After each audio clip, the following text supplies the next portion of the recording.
সাল কি ৭৩ সাল। হ্যাঁ তখন তো ইউনিভার্সিটি করতে পারতে এসছে। হ্যাঁ আর এই সময় ধান কাটার পর এই যে ধানের পোয়াল হয় না, হ্যাঁ হ্যাঁ হ্যাঁ পোয়ালটা আমি শুকাচ্ছি। হ্যাঁ ওই রাস্তার পাশে তখন খোলা ছিল। রাস্তার পাশেই ছিলেন আপনি তখন? তো তখন আমার এই ব্ল্যাকের খুব জোর হ্যাঁ ছিল এলাকায়। হ্যাঁ হ্যাঁ বিভিন্ন জিনিস সব ব্ল্যাক হইতো। তো আমাদের ওই বর্ডার যেহেতু নিকটে হুম। মানে বাংলাদেশে আমি ভারতের যেখানে সীমান্ত। এই যে প্রাইমারি স্কুলের কাছে যে দোতলা বাড়িটা, ওইটা আমার। হ্যাঁ ওইখান থেকে আরেকটু দূরে যাই, সেই বাকি বেলি এক লোক হ্যাঁ ব্ল্যাকের ব্যবসা ছিল, ব্যবসায়ী মানে পয়সা পেয়েছিল। হ্যাঁ কারণ ওকে পুলিশে ধরতে এসেছে। হ্যাঁ আমরা এক জায়গায় সাথে বসে আছি, আর আমাদের ওখানকার এক লোক হ্যাঁ একটা গলি মধ্যে দিয়ে বাকি আসছে। হ্যাঁ ওরা বলছে এই বাকি পালা পালা পালা, তাই করছে। হ্যাঁ। আর ওই পুলিশে আসে সে লোককে, তারপর আমাকে আরো দুজনকে।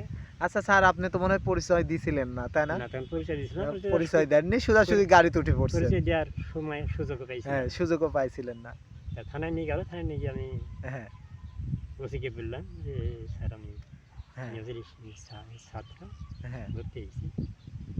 তো আমাকে এইভাবে আপনার ফৌজদারি তুলে নিয়ে এসছে, হ্যাঁ সুযোগ দেয়। হ্যাঁ তো বললো যে খুব কাজ কেটেছে, ধরতে গেছে তারা ব্ল্যাকার, হ্যাঁ কিন্তু আপনি ছাত্র মানুষ, হ্যাঁ আপনাকে ধরে নিয়ে এসছে। আমাকে আর বললো যে আপনার কাছে কি পয়সা করে আছে? আমি বলছি না। পরে তখন আসি পৌঁছা থেকে কত টাকা দরকার, 2-1 টাকা দরকার তখন ছিল। হ্যাঁ টাকা দিয়ে দিয়ে আমি চলে যাই হ্যাঁ সঙ্গে সঙ্গে। তখন এখান থেকে বাসে ছিল। চলে আসছেন।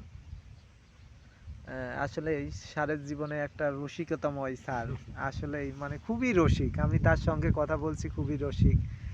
এখন বর্তমান আপনার হচ্ছে এই মানে সময় যাওয়ার জন্য এই কৃষিকাজে বা একটু আশা এই কতটা সেরকমই। তো আমি চিরদিনই এই হ্যাঁ চাষ কাজে একটু আমার আগ্রহ, বিভিন্ন রকম হ্যাঁ সময় বিভিন্ন ফসল করতাম। আর এই হ্যাঁ মানে চাকরির পাশাপাশিও করতেন। চাকরির পাশাপাশি আমি কোনো যাক, প্রাইভেটে পড়াইনি, আলহামদুলিল্লাহ, কিচ্ছু অনেক করিনি। সুন্দর কথা বলছে স্যার। বাড়ি থেকে যাওয়া আসা করতাম, হ্যাঁ বাড়িতে এসে সময়টুকু আমি এই কাজে লাগাতাম। আর আমার ওই গাছ টাছ বাগান টাগান করার খুব আমার শখ ছোট থেকেই। হ্যাঁ, ছোট থেকেই আগ্রহ ছিল। তো এখনো আমার আর আমার একটা ছোট ভাই আছে, দুজনের মেলা গাছ বাগান। হুম। 2 বিঘে লিচু বাগান করেছিলাম, তো বাগানটা হ্যাঁ। ভেঙে দিয়েছি। লিচু আপনাদের ধরলো, লিচু ধরছিল? লিচু ধরেছিল, কিন্তু আর পাহাড় দিতে পারলাম না। পাহারা দিতে যত পারে। দুনিয়ার পাখি আর বাদুড়ের উপদ্রব হলো, কারণ এদিকে লিচু গাছ কম তো। কম তো, আর যত এই জন্য। উপদ্রব ওই জায়গায়, সেজন্য ওটা কেটে ফেলেছি। আর হ্যাঁ আম বাগান আছে গ্রামে, হলো 4 বিঘির মতো।